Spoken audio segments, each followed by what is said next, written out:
Dnevno помеѓу 6 и 10 граѓани помош бараат од пратениците.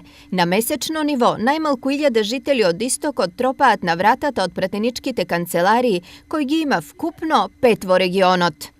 Секојдневно доаѓаат граѓани. Значи не се е случило граѓанин да не дојде. Ден да помине некој граѓанин да не дојде. Например, имаме случаеви во Пецок дојдат над 50 луѓе.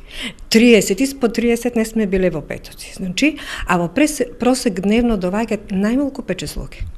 Проблеми народот има многу, од вработување до барања за законски измени. За нивно решавање најголема надеж им се пратениците. Пратениците добија нашиот глас, сакаме да ни помогнат и они на нас нешто.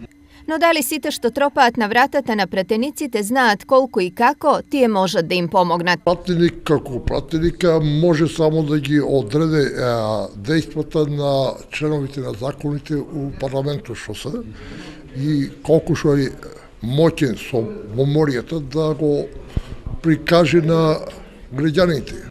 Што реално пратениците прават за да ги оправдаат средбите и времето поминато со народот?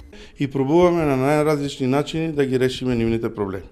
Значи реагираме до институциите преку нашите асистенти, правиме директни контакти онаму каде што можеме за да забрзаме некои процеси и да бараме решение на проблемите на граѓаните. Сепак статистиката оди во прилог на граѓаните. Со асистенција на пратениците, од 10 барања се решаваат најмалку 2.